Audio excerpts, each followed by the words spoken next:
त्रिभुवन में सबसे बड़ा कार्य है चंचल मन को संसार से हटाकर प्रभु में लगाना। लेकिन आप 5 मिनट बैठ करके मन को रोक कर प्रभु में लगाएं, इससे बड़ा कोई कार्य नहीं है। आप चाहे जितने बहादुर हों, चाहे जितने बलवान हों, रोक के दिखाओ मन को। ये ऐसे शूरवीरों का मार्ग है जो बाहर त्रिभुवन विजेता रहे हैं, वो भी जहां हार गए हैं वहां उपासक जीत जाता है। भगवान की जब असीम कृपा होती है तब पाँव दे यह मार्ग सोई, अतिशय कृपा राम की हुई, पाँव दे यह मार्ग। इस मार्ग में कदम वही रख सकता है जिसके ऊपर अतिशय कृपा हुई है। त्रिभुवन में सबसे बड़ा कार्य है चंचल मन को संसार से हटाकर प्रभु में लगाना। आप फावड़ा चला सकते हैं, बाहरी दिन भर मेहनत कर सकते हैं, आपको कोई परेशानी नहीं होगी, यह भी हो सकता है। लेकिन आप 5 मिनट बैठ करके मन को रोक कर प्रभु में लगाएं, इससे बड़ा कोई कार्य नहीं है। और वो कार्य इस मार्ग का पथिक आजीवन करता है, जिसे आप समझते हैं कि कामचोर हैं, एक कर्तव्य से विमुख पुरुष जन बाबा जी बन जाते हैं, ऐसा नहीं। परम कर्तव्य अनेक जन्मों से भूलते चले आए, इस जन्म में मुझे भगवान ने सावधान कर दिया, मुझे संतों का संग दिया, उससे विवेक के द्वारा हमारी समझ में आया कि संसार की सेवा रूप कर्तव्य कर्म करते हुए मन को निरंतर प्रभु में लगाना, ये जीवन का कर्तव्य है, यही परम धर्म है, यही परम लाभ है। तो देखो, आप चाहे जितने बहादुर हों, चाहे जितने बलवान हों, रोक के दिखाओ मन को। मन को रोक के दिखाओ तो तुम्हें बलवान समझें। जहां चाहता रौन देता है तुम्हें, चाहे जितना तुम शरीर से बलवान हो, तुम्हें घुटने टेकवा देगा। काम, क्रोध, लोभ, मोह, मद, मत्सर। और साधक इनसे जीतता है, वही साधु। काम, क्रोध, मद, मान न मोहा, लोभ न क्षोभ, राग नहीं द्रोहा, जिनके कपट दंभ नहीं माया, तिनके हृदय बसहु रघुराया। काम क्रोध आदि पर विजय प्राप्त करने वाला महाबली भगवत भक्त होता है। ये काम चोर नहीं होते हैं, हाँ, ये काम विजयी होते हैं। जिनको लगता है कि बहुत सरल काम भजन है, देखो करके तो देखो। एक बार आद्य गुरु भगवान शंकराचार्य जी परम पावन भागीरथी के तट पर विहरण कर रहे थे। स्वाभाविक ऐसे ही देखा 2 मछुआरे बंसी लगाए हुए मछली पकड़ने के लिए एकदम एकाग्र बैठे हुए हैं। उनकी एकाग्रता, उनकी तन्मयता देख करके, प्रयास देख करके कहा, भाई ये आप जो चेष्टा करते हैं, कितनी मछलियां पकड़ लेते हैं, कितने रुपए मिलते हैं रोज तुम्हें? क्या? अरे महाराज, पूरे दिन लगे रहते हैं, तब कहीं कुछ भोजन अपने परिवार का और अपना चला पाते हैं, जो मिलती है मछली उनको बेच लेते हैं। तो भाई तुमको इसमें पक्का भी नहीं है कि मिल जाए? बोले हाँ, ये भी बात है। तो चलो, आद्य गुरु भगवान शंकराचार्य जी ने विशेष चारों दिशाओं में मठ की रचना की, जिससे धर्म की रक्षा होती रहे। मठ में चलो, नारायण नारायण नाम का कीर्तन करो। जितनी तुम्हारी दिन में मछली मारने से रुपया आती है वो हम देंगे, और भोजन तुम्हें भी देंगे, तुम्हारे परिवार के लिए भी दे देंगे। बस अगर जितनी देर मछली मारते हो उतनी देर नारायण नारायण कहोगे, तो जितना तुम रुपया कमाते हो रुपया देंगे, भोजन तुम्हें भी देंगे, तुम्हारे परिवार वालों के लिए भी दे देंगे।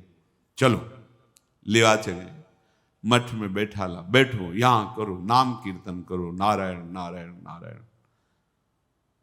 बस हृदय में जलन हुई वहां बैठते ही, एकदम व्याकुलता, क्योंकि परम पावन पवित्र स्थान में बैठते ही पाप रूपी मल का नाश होना प्रारंभ हो जाता है। दर्शन, संभाषण, भगवान नाम कीर्तन, ये निर्मल करने के बहुत ही सुदृढ़ उपाय हैं। वो खड़े हो गए, बोले महाराज न तुम्हारा भोजन चाहिए न रुपया चाहिए, हमारा मन अशांत हो गया यहाँ ने, हम वही अपना मछली पकड़ेंगे, वही करेंगे। क्या समझते हो ये भगवत मार्ग कायर पुरुषों का मार्ग है? नहीं, ये ऐसे शूरवीरों का मार्ग है जो बाहर त्रिभुवन विजेता रहे हैं, वो भी जहां हार गए हैं वहां उपासक जीत जाता है। हरि का बल लेकर वो जीत जाता है। त्रिभुवन पति चाहे रहा हो, अपने तप के प्रभाव से, पुण्य के प्रभाव से, पर भोगों ने उसकी जो दुर्दशा की है, वो जब शास्त्रों में पढ़े तब देखने में आता है कि त्रिभुवन पति देवराज इंद्र है और किस दशा को प्राप्त है, और उन्हीं भोगों को भगवान का आश्रय रखने वाला एक अकिंचन भक्त परास्त कर देता है। ये कायरों का मार्ग नहीं है, ये कर्तव्य विमुखों का मार्ग नहीं है, ये परम धर्म, परम कर्तव्य और परम बलवान। परम बलवान कौन? महाबली कौन? जो भगवत बल से बलवान है, जो भगवान के बल को स्वीकार कर चुका है, वो अब कुछ भी कर सकता है, हर विषय को रौंद सकता है। भगवत बल बिना शारीरिक बल, बुद्धि बल, तप बल आदि के द्वारा इन कामादि विकारों को कोई नष्ट नहीं कर सकता। एकमात्र भगवत चरणारविंद का बल।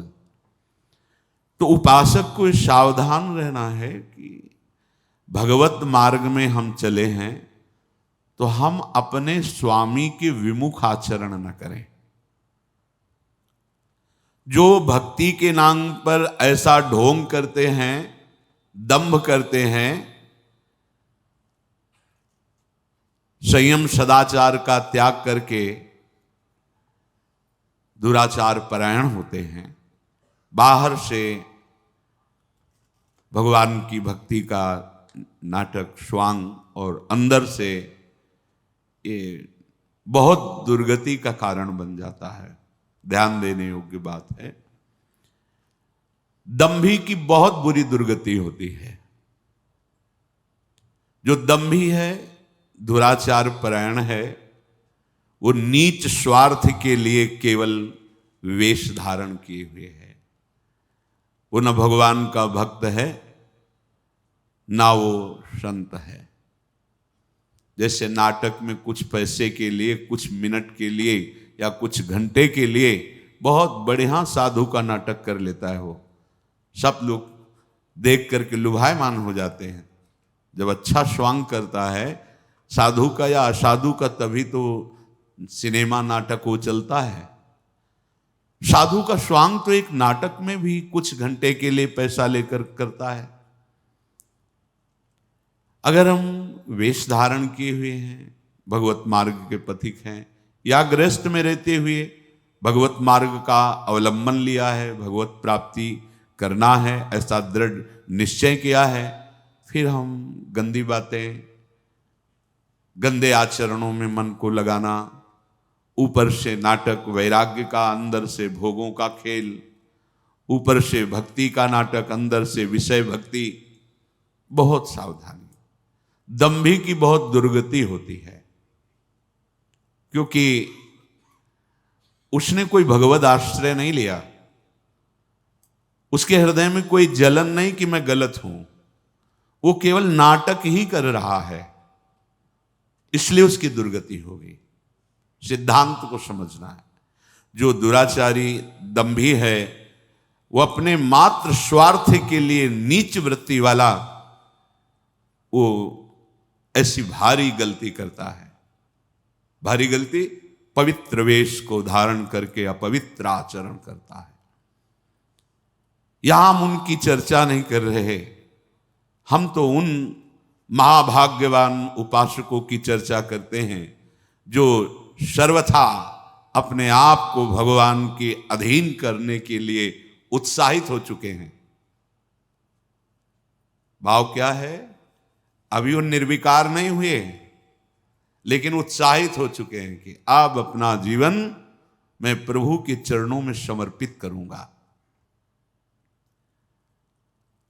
अब अपने जीवन का पूरा भार प्रभु के चरणों में, उसके हृदय में एक घबराहट पैदा हो जाती है कि बड़ी कृपा से मार्ग मिला है, कहीं छूट ना जाए। यद्यपि अभी वो निर्विकार नहीं हुआ है, पर एक कृपा पैदा हो गई। क्या? घबराहट और जलन। कहीं मेरे से ऐसी चूक ना हो जाए कि ये जो अवसर मिला है ये छूट जाए। ये कृपा होती। वो दंभी दुराचारी के घबराहट या जलन नहीं होती, क्योंकि उसका लक्ष्य ही नहीं है। वो तो केवल वेश मात्र धारण करके अपनी वासनाओं की पूर्ति कर रहा है। बिल्कुल ठीक वैसे ही उपासक में भी गलती हो सकती है, बहुत समझना है। पर उसने अपने जीवन का भार प्रभु के चरणों में दिया तो अब घबराहट पैदा हो गई, एक डर पैदा हो गया, एक जलन होने लगी। नहीं, अब कहीं ऐसी गलती न हो जाए कि मैं भगवान से विमुख हो जाऊं। बुरा स्वभाव है उसका। बहुत सुलझ के इस मार्ग की बातें सुननी चाहिए, नहीं तो निर्णय नहीं निकाल पाओगे। बिल्कुल वैसी स्थिति है जिसके पीछे निंदा की गई। दंभी दुराचारी की जो निंदा की गई, ठीक ऐसा स्वभाव है उसका, ऐसे ही आचरण रहे हैं, पर उसने ठान लिया है अपने जीवन को भगवान के चरणों में समर्पित करने का। तो अब उसके हृदय में घबराहट पैदा हो गई, भय पैदा हो गया, अब जलन पैदा हो गई, और वो अंदर ही अंदर अपने आप को जो भगवान के चरणों में समर्पित करना चाहता है, उसको ये मांग हो जाती, कोई एक ऐसा मिले जो हमारे पे शासन कर सके, हमारे दुष्ट मन को शासन में कर। कोई एक ऐसा मिले जो हाथ पकड़ ले और कह दे तुम निर्भय हो जाओ, हम देख लेंगे। अर्थात सच्चे सदगुरु की खोज, सच्चे महापुरुष का आश्रय, उसका हृदय। घबराहट पैदा हुई, चिंता पैदा हुई, हृदय में जलन पैदा हुई।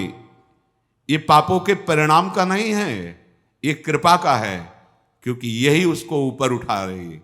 अब उसके हृदय में एक पीड़ा हुई, कोई ऐसा हमें सतमार्ग का महापुरुष मिले जिसके चरणों में सर रख के मैं निश्चिंत हो जाऊं, वो मेरे जीवन की बागडोर पकड़ ले और मैं निश्चिंत भाव से भगवान के चरणों में निर्भय होकर के चलूं। वो सबल का आश्रय लेने के लिए अंदर से व्याकुल हो जाता है। सबल भगवान है, दूसरा कोई नहीं है। भगवान ही भक्तों के रूप में, संतों के रूप में, गुरुदेव के रूप में आकर हाथ पकड़ लेते हैं। उसके हृदय में एक दृढ़ भावना हो जाती कि मैं ऐसे महापुरुष के चरणों में गिर पड़ूं, जाकर प्रणत हो जाऊं, कि जिसके वचन से हमें विश्वास हो जाए कि मुझ जैसे नीच का भी काम हो जाएगा, भगवान मिल जाएंगे, हम निर्विकार बन सकते हैं, हम संत मार्ग में चल सकते हैं। सच्ची बहुत बल होता है, संतों के वचन में बहुत बल होता है। प्रारंभ में जब ऐसे महापुरुष मिलते कि शाबाश, कोई बात नहीं, बिल्कुल डरना नहीं, बड़े तुम्हारे भाग्य हैं, भगवान हर समय तुम्हारे साथ हैं, तुम अपने कदम बढ़ाते जाना, कभी लड़खड़ाना नहीं। तो एक ऐसे जैसे कोई बहुत बड़ी शक्ति आ गई हो हृदय में, नवीन वैराग्य, नवीन उत्साह। संत समागम से प्रतिदिन देखा है एक नवीन वैराग्य, एक नवीन उत्साह भगवत प्राप्ति का। और जब कुसंग हो जाता है तो नवीन विकार ऐसे लगते, नए नए भोगों की लालसाएं और पतन। वो उपासक ऐसे जाग के पड़ रहता है मानो पंगु हो गया हो। ये विकार युक्त स्वभाव वाला कैसे भगवान को प्राप्त करता है?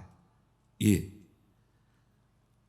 जब ऐसे महापुरुष का संग मिलता है तो मानो पड़ गया उनके चरणों में कि अब चाहे तुम चरणों से प्रहार करो और मुझे तिरस्कृत करके भगाओ, अब हमारी ठौर नहीं है, अब कोई और नहीं है हमारा।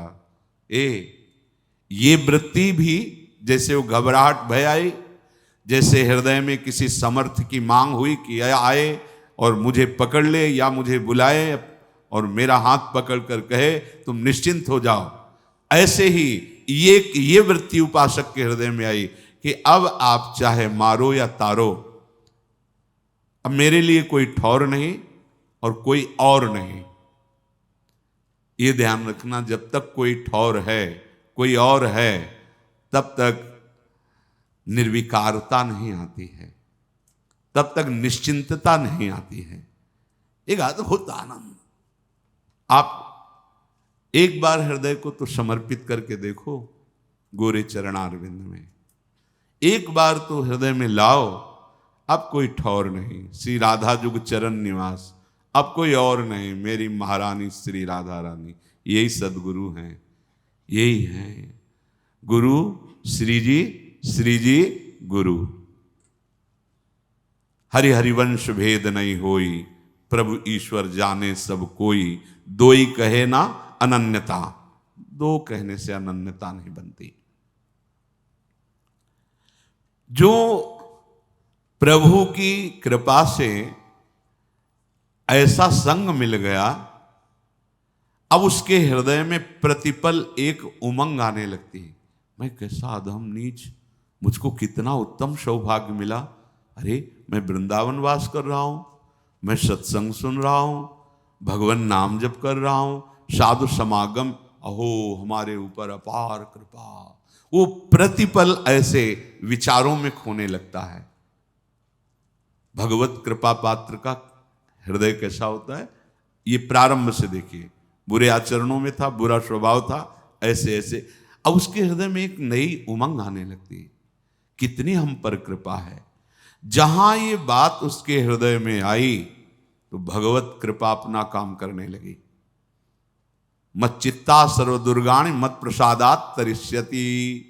अब जितने उसके दुराचार स्वभाव में बैठे थे, एक एक का नाश कर रही भगवत कृपा। भगवत कृपा, यहां उसकी कोई साधना की बात नहीं हो रही, भगवत कृपा कर, विश्वास करो इस बात पे। वास्तविक पूज्यपाद शिवड़िया बाबा जी के वचन जब पढ़े तो उन्होंने कहा कि बहुत साधन बल का प्रयोग करके देखा पर निर्विकारता सिद्ध नहीं हुई, तब गुरुदेव के चरणों का हृदय से आश्रय हुआ, तो जो साधन बल में श्रम करके भी हम नहीं कर पाए वो गुरु कृपा से हो गया। इसलिए गुरु कृपा ही केवलम, गुरु कृपा का एक अपार बल होता है। पर ध्यान रखिए, श्री जी ही गुरु जी हैं, गुरु जी ही श्री जी हैं, कोई व्यक्ति गुरु नहीं होता, गुरु कभी व्यक्ति नहीं होता, ये हृदय में धारण कर लीजिए। क्योंकि जब तक भाव तुम्हारा नहीं बनेगा, अगर तुम सामने व्यक्ति मानोगे तो व्यक्ति का ही प्रभाव होगा, गुरु का प्रभाव नहीं होगा। अगर गुरु साक्षात परब्रह्म तो फिर व्यक्तित्व नहीं दिखेगा, केवल परब्रह्म दिखे, और परब्रह्म का सानिध्य पाने वाला परब्रह्म स्वरूप ही हो जाता है। ब्रह्मविद ब्रह्म ही भवति। बड़ी बड़ी कठिनाइयां जहां बड़े बड़े घुटने टेक देते हैं, गिर जाते हैं, वहां वो कृपा पात्र हंसते हंसते पार हो जाता है, उसको कोई प्रयास नहीं करना पड़ता, ये पक्का पक्का। कई बार जीवन में ऐसा दिखाई दिया है बाद में कि अरे वो तो फिसलन थी, अगर प्रभु वहां से ऐसे ना बचाते तो फिसल गया था। बाद में अनुभव हुआ कि अरे हम जिस मार्ग में जा रहे थे वहां तो काई थी, फिसलन थी, अरे भगवान कैसे कृपालु, कैसे मोड़ लिया। वो इतने कृपालु के उस समय अनुभव भी में क्लेश नहीं आने देते, वो बाद में अनुभव कराते कि वो क्लेश का मार्ग था जिधर तुम्हारे कदम मोड़ रहे थे। उपासक निहाल हो जाता है। प्रभु क्षण मात्र का विलंब नहीं करते। माया जब आक्रमण करती है तो क्षण मात्र का विलंब नहीं करते। भगवान समस्त संकल्पों की सिद्धावस्था हैं। साधक के हृदय में गलत संकल्प बना कि उनकी कृपा शक्ति आकर के घेर लेती है, कहीं उसका अमंगल नहीं होने देती। ये बिल्कुल अक्षरशः सत्य समझो। जो इस मार्ग में चल रहे हैं वो खुद अनुभव करें हृदय में। दुर्वासना के से प्रेरित होकर मन संकल्प कर बैठा, नहीं सावधान रह पाया, पर कृपा शक्ति तत्काल कवच की तरह घेर लिया। इसके कई रूप हैं। भरी बाजार में पिटवा भी देगी, तुम्हारा घोर अपमान करवा देगी, तुम्हें ऐसा करवा देगी कि आपको लगेगा संसार में मुंह दिखाने लायक नहीं। हाँ, अब चलो हरि का मुख देखो। संसार के मुख दिखाने के लिए तुम्हारा जन्म नहीं हुआ, तुम्हें हरि का मुख देखने के लिए जन्म हुआ है। कृपा के बहुत से स्वरूप हैं। अगर आप भगवत शरणागत हो रहे हैं, थोड़ी मनमानी शुरू कर दी है, तो ध्यान रखना कृपा का मृदु से मृदु भी विधान हो सकता है और कठोर से भी कठोर विधान हो सकता है, पर होगी वो कृपा ही। जो भगवत कृपा है वो कुसुम से भी कोमल विधान कर सकती है और वज्र से भी कठोर विधान कर सकती है। तैयार रहना। ये वज्र से कठोर विधान उसी के लिए होता है जो अहम से युक्त हो करके मनमानी आचरण के लिए कदम उठाता है। तो भगवत कृपा फिर कठोर विधान की रचना करती है, क्योंकि अब तुम बच नहीं सकते। कृपा का विधान लागू हो चुका है, अब तुम देखो यही है, इसी को कृपा कहते हैं। अब तुम बच नहीं सकते, माया के फंद तुम्हें फंसा नहीं सकते। अब तुम्हें डूबना पड़ेगा प्रेम में, अब तुम्हें डूबना ही होगा भजन में, अब तुम्हें डूबना ही होगा भगवान के नाम रूप लीला गुण में, क्योंकि आप तुम शरणागत हो गए तो कृपा का अब विधान लागू हो गया। तो काहे को वज्र से कठोर विधान को आप स्वीकार करोगे? भोगना पड़ेगा। वो ऐसी कृपा है पक्का, ऐसी स्थिति पैदा कर देगी कि केवल एक मार्ग रहेगा, हरि शरणम। बहुत फिर जलोगे। इसलिए अभी बुद्धि है, होश में हो जाओ तो कुसुम से भी कोमल विधान करने वाली कृपा प्रभु तक पहुंचा देगी। और अगर आप मनमानी करेंगे तो छोड़ने वाली तो है नहीं, ये पक्का। इसीलिए सब निर्भय हो जाते हैं शरणागत कि ठीक है, अगर हमारे कदम भी विपरीत गए तो कृपा शक्ति है ना, वो संभाल लेगी। तो वो पुचकार के फिर नहीं संभालती, जैसे पुचकार के समझाया जा रहा है, वही कृपा शक्ति से ये सत्संग मिल रहा है। वही कृपा शक्ति कोई ना कोई आ जाएगा पक्का। ये जीवन में देखा है, जहां कदम लड़खड़ाए किसी न किसी संत के रूप में वही बोला गया है जो अंदर कमजोर हो रहा है। जहां हम कमजोर हो रहे हैं, उपासक जहां कमजोर हो रहा है, वही उसको उपदेश दिया। कौन कौन बोल रहा है? वही कृपा शक्ति आकर के उसकी वाणी में बैठ करके मुझे समझा रही। नहीं समझ में आया, चलो आगे। अब वो अपना जो रूप रखेगी वो इतना भयंकर कठोर होगा कि आप सह नहीं पाएंगे और भाग नहीं पाएंगे। कहीं भी भाग के जाओ, भगवान के श्री चरण कमल, कर कमल इतने लंबे हैं, मतलब कोई जगह ही नहीं जहां इनके चरण न पहुंचे जाओ, जहां इनके हाथ न पहुंच जाए। दोनों बात समझ लो। वामन रूप में आए थे, बढ़ाना शुरू किया नपना। अब ब्रह्मलोक के आगे तो है नहीं, तो इसलिए वहीं तक रुक गया। तो इतना ही थोड़ी कि केवल ब्रह्मलोक तक, अगर ऐसे और भी तो और भी बढ़ते चले जाते। अनंत महिमाशाली, तो इनकी कृपा भी तो अनंत है। कृपा के बहुत लंबे हाथ है। भागो। तभी तो शरणागत का जो रहस्य, शरणागति का जान जाता है शरणागत, वो निश्चिंत हो जाता है। अब मुझे कोई परवाह नहीं। अगर कुछ उद्दंडता भी मन करेगा ना, तो भगवान की कृपा सुधार देगी, ऐसे सुधार देगी ना, दोबारा उधर जाएगा भी नहीं, जाएगा भी नहीं। लिख लो, पर वो बहुत कड़ुआ विधान होगा। अब तो डॉक्टर ने ऑपरेशन करना ठान लिया है, अब आप बच नहीं सकते पक्का। ऐसे ही जब इसका रहस्य समझ में आता है तभी मन नाच उठता है कि ऐसा कौन कृपालु है, ऐसा किसका स्वभाव है। हम सबके ऊपर कृपा शक्ति का कार्य प्रारंभ हो गया है। विश्वास रखना, कृपा शक्ति का कार्य प्रारंभ हो गया है। जैसे आप नाम ले रहे हैं तो हरिवंश कृपा, हरिवंश कहाँ है? मानव देह कृपा से, नाम जप कृपा से, धाम श्री राधिका कृपा बिनु सबके मनन अगम, साधु संग अब मोहि भा भरोस हनुमंता बिनु हरि कृपा मिले। कृपा कृपा कृपा कृपा लागू हो गया विधान कृपा का। करो दंडता, देख लेना कृपा का जो भयंकर रूप तुम्हारे सामने, कई रूप हैं इसके। जहां से तुम गड़बड़ी करना चाहते हो वहीं तुम्हारे अहम में, यहां दर्द हो रहा है, चलो अस्पताल, अब तो कैंसर हो रहा है।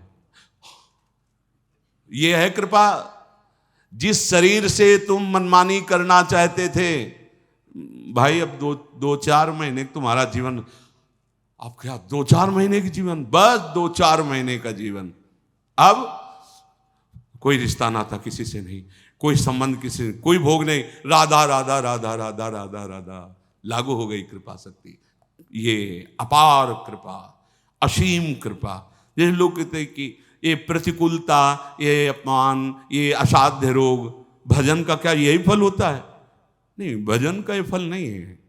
ये कृपा का संविधान लागू तुम्हारे ऊपर, क्योंकि तुम बहुत उद्दंड बच्चे हो, इसलिए कृपा ने ऐसे भयावह रूप से घेर लिया कि अब एक ही मार्ग रह गया है, राधा राधा राधा। सच्ची कहते हैं, सच्ची। हम सबके ऊपर अब कृपा का विधान लागू हो गया है और वो चल रहा है। भागो, भाग लो, कितना भागो, कृपा शक्ति तुम्हें घेर करके तुम्हारा मंगल करेगी। हाँ, भागोगे नहीं तो इसी जन्म में काम हो जाएगा।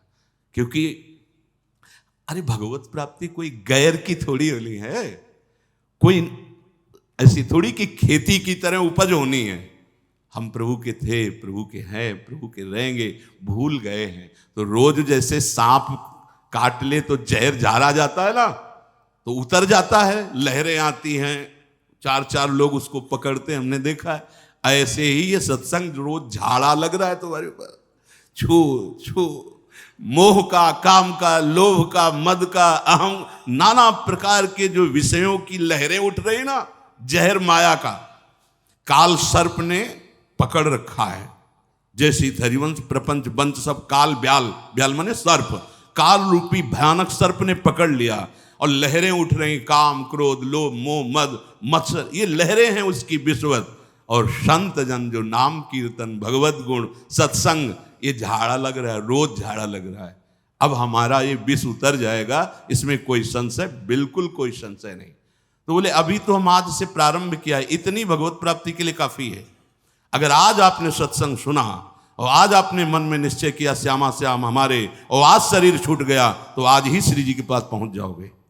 श्री जी को कोई इतनी संख्या, इतने दिन, इतना तप, ऐसी कोई सीमा नहीं लिखी है। हाँ, जितनी श्वासें हैं वो हम अपनी लाडली को दें, चाहे एक ही श्वास रह गई है तो राधा गए श्री जी के पास, 1,00,000 श्वास तो राधा राधा राधा राधा राधा। जिस श्वास में शरीर छूटेगा हम श्री जी के पास पहुंच जाएंगे।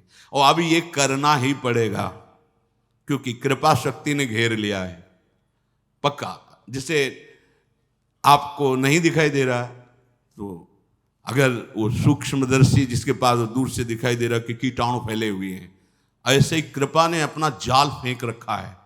हम सब कृपा रूपी जाल में फंस चुके हैं। माया जाल से मुक्त करने के लिए कृपा ने अपना सुदृढ़ जाल फैला दिया और माया को कह दिया कि तेरी जितनी ताकत हो खींच के दिखा, तेरे जाल में दम है या मेरे जाल में दम है। तो सदैव जय कृपा की हुई है, माया की नहीं। अब हमारे ऊपर कृपा का जाल पड़ गया है, भागना चाहो तो ले भाग सकते हैं, फंस गए। कृपा ने अधीन कर लिखा। सुनते थे कि वृंदावन पकड़ लेता है, पर सोचते थे कैसे पकड़ लेता है। हम चाहें तो अभी जा सकते हैं वृंदावन से, कैसे पकड़ लेता है। जब पकड़ लिया ना तो हम चाहें भी तो नहीं जा सकते, चाहे भी तो नहीं, जीना चाहे तो जी नहीं सकते, बाहर से भी और भीतर से भी नहीं जी सकते वृंदावन के बिना। पकड़ लिया वृंदावन ने, सच्ची मानिए। हमारे ऊपर भगवत, हमारे ऊपर का मतलब हम सबके ऊपर अब भगवत कृपा का विधान लागू हो चुका है। सबसे बड़ी सिद्धि हमें प्राप्त हो गई। क्या? हम कृपा आश्रित और कृपा कवच से सुरक्षित हो गए।